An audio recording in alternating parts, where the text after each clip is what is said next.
गरीब माँ और 5 बेटियों का गाजर घर। बाबूजी, रोटी बना दी है, खा लीजिएगा, मैं खेत पर जा रही हूँ। तभी खटिये पर से बूढ़ा रामा खांसते हुए बोला,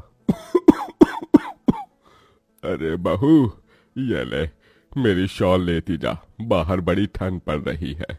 नहीं बाबूजी, इसकी जरूरत आपको ज्यादा है, क्योंकि घर में ओढ़ने को एक भी कंबल नहीं।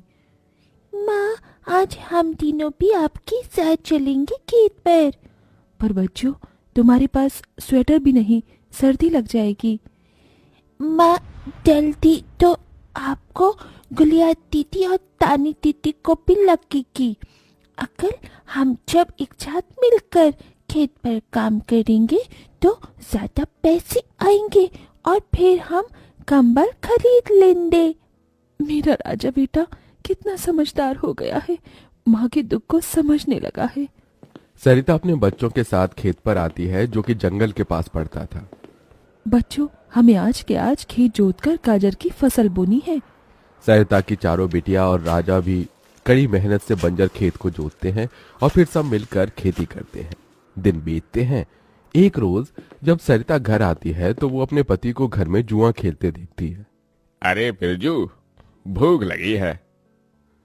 ये ले, दारू 2 घूंट मार ले। अरे खाली दारू, इसके साथ कुछ चखना मिल जाता तो मजा आ जाता। अरे देख बिरजू, तेरी लुगाई आ गई।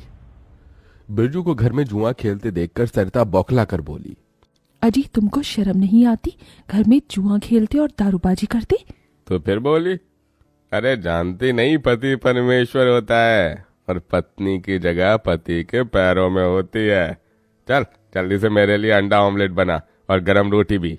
तुम्हें अब मुफ्त का खिलाने को राशन नहीं मेरे पास। 6 बच्चे हो गए हैं, जानती भी हो इन सब का पेट कितनी मुश्किल से पाल रही हूँ मैं। तुम्हें तो जिम्मेदारी से मतलब ही नहीं।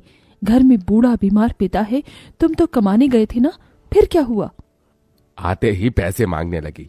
पति ने खाया पिया कि नहीं ये तेरा बाप पूछेगा। नशे में धुत बिरजू सरिता से अकड़ते हुए अपनी चमड़े की चप्पल निकालकर उसे बहुत पीटता है। ये ले, और लड़ाएगी जुबान? मैं कमाता नहीं तो क्या इस घर में मेरी इज्जत नहीं होगी? ये ले। बचाओ, ओह बचाओ, माँ को मत मारो पिताजी। तभी लड़खड़ाते हुए बिछौने से उठकर बूढ़ा रामा कहता है, अरे निकम्मे, छोड़ दे बहू को, निकल जा इस घर से तू, और फिर कभी शक्ल मत दिखाना। अरे ये मेरा घर है, मैंने बनाया है इसे। बिरजू चला जाता है। तभी रामा रोते हुए बोलता है, अरे जाने कैसे उड़ाऊं बेटे को जन्म दे दिया है मैंने। मेरे हाथों भारी गलती हो गई जो इसे तेरी शादी कराई। बहू माफ कर दे मुझे। पर उस 5 बेटियों की गरीब माँ का दुख इतना ही नहीं था कि एकदम से जोरदार तूफान उठा और झोपड़ी की छत हवा के झोंके से उखड़ कर गिर गई। हे भगवान, इतना भयंकर तूफान! तानी, गुड़िया, अंजू, तुम तीनों सोनी, राजा और मुनिया को लेके बाहर निकलो, मैं दादाजी को लेकर आती हूँ। उठिए बाबूजी। नहीं बहू, तू जा, मेरा समय आ गया है। तुझे उन 5 बच्चियों की सौगंध, तेरे बाद उन्हें देखने वाला कोई नहीं। जा बहू, जा। सरिता के बाहर निकलते ही पूरी झोपड़ी गिर जाती है। सरिता छाती पीट पीट कर रोने लगती है। बाबूजी। अरे कैसा निर्दयी है रे तू ऊपर वाले! क्या मिला आखिर, क्या मिला तुझे मेरा घर उजाड़ कर? तू खुद तो अपने घर में सो रहा है और मेरी 5 बेटियों को बेघर कर दिया। जवाब दे, तू बोलता क्यों नहीं? सरिता को टूट कर रोता देखकर उसकी 5 बेटी भी बिलख बिलख कर रोती है। चुप हो जाओ माँ, रो मत। माँ, मुझे जल्दी ठंड लगती है। हे भगवान, इतनी बर्फ गिर रही है, मुझे इस ठंड से अपने बच्चों को बचाना होगा। सरिता सबका दरवाजा खटखटाती है, मगर कोई भी मुसीबत में उसकी मदद नहीं करता। हार कर वो अपने जंगल वाले गाजर के खेत में आ जाती है और सब रात भर ठंड से कांपते ठिठुरते हुए बीतती है। माँ, बहुत भूख लगी है। हाँ माँ, मुझे भी भूख लगी है। तभी सरिता की सबसे बड़ी बेटी तानी खेत में देखती है जहां लाल लाल गाजर उगे थे। देखो माँ, हमारे खेत में तो गाजर तैयार हो गए हैं। फिर तानी अपने सभी भाई बहनों को गाजर तोड़ कर देती है। ये लो मेरी बहनों, गाजर खा लो। अपनी बेटियों को ठंड में ऐसे देख उस गरीब माँ का मन अपार दुख से भर जाता है।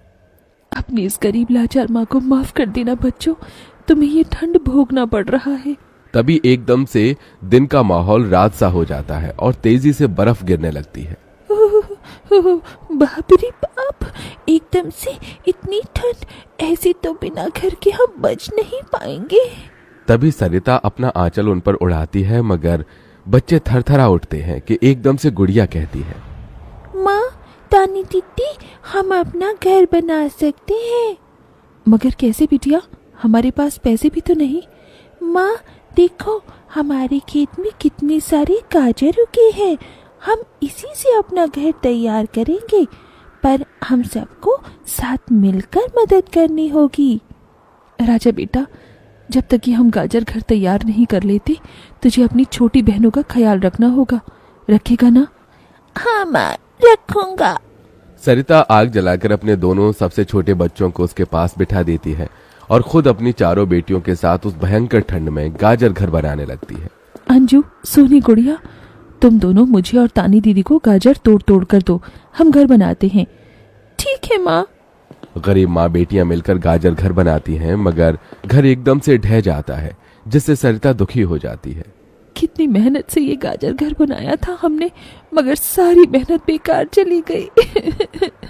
तभी चारों बेटियां रोते हुए गाकर अपनी माँ को हिम्मत देती हैं।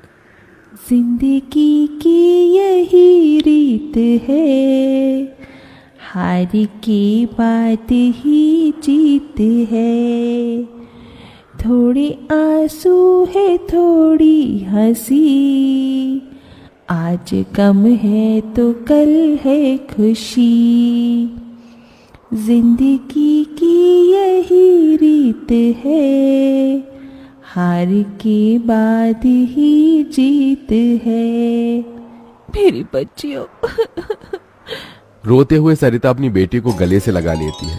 वो फिर कोशिश करते हैं, कई बार उनका गाजर घर बिगड़ता है। तभी गुड़िया कहती है, माँ, अगर हम अपना गाजर घर मजबूत बनाने के लिए पहले लकड़ी फट्टे से ढांचा बना लें, तो फिर हमारा गाजर घर नहीं गिरेगा। सब ऐसा ही करते हैं, जिससे उस बार उनका गाजर का घर मजबूत बन जाता है। सरिता अपनी पांचों बेटियों और बेटे के साथ घर के अंदर आती है, तब जाकर उनके शरीर को गर्माहट महसूस होती है। अरे वाह माँ, दीदी, आप सबने कितना सुंदर गाजर घर बनाया है, और ये कितना गिलम भी है। तभी सरिता अपने बेटे बेटियों का मुंह देखती है। सबकी आंखों में भूख थी। मैं जानती हूँ तुम सबको भूख लगी है ना, अपनी माँ को एक दिन दे दो, मैं कल काम ढूंढ लूंगी।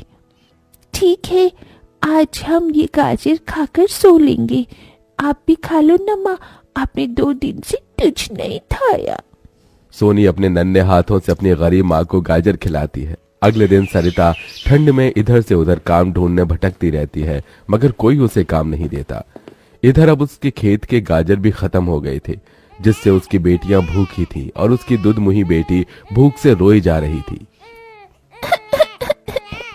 माँ, मुन्ना को भूख लगी है, उसे खाना चाहिए। छोटे बच्चे खाना नहीं खाते राजा, इसे दूध पीना है। हे बसुरी बजैया, एक माँ की ममता की इतनी भी परीक्षा मत लो कि वो अपने बच्चे को दूध भी ना पिला सके। तभी सरिता को द्वार पर एक गाय के रंभाने की आवाज सुनाई दी। माँ, लगता है बाहर गाय आई है।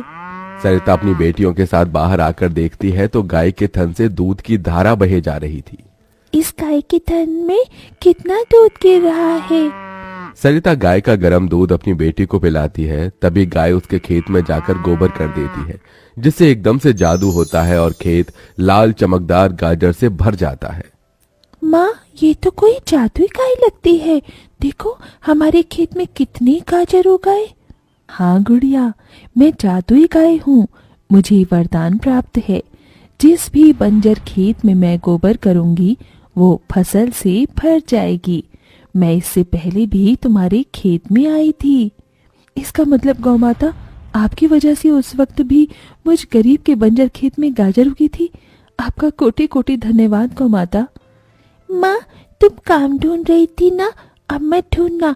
तुम तो कितना अच्छा गाजर का हलवा बनाती हो, और गाय के दूध से खोया, घी, दूध सब बनता है। तुम हलवा बनाकर बेचो। सरिता उस गाय के दूध से घी, खोया तैयार कर लेती है और गाजर का हलवा बनाकर बेचने लगती है, जो कि लोगों को खाने में स्वादिष्ट लगता है। उसकी अच्छी कमाई होती है, जिससे उसकी आर्थिक स्थिति ठीक हो जाती है और वो गाय उसके गाजर घर के बाहर बंधी खेत के गाजर और घर दोनों की पहरेदारी दिया करती।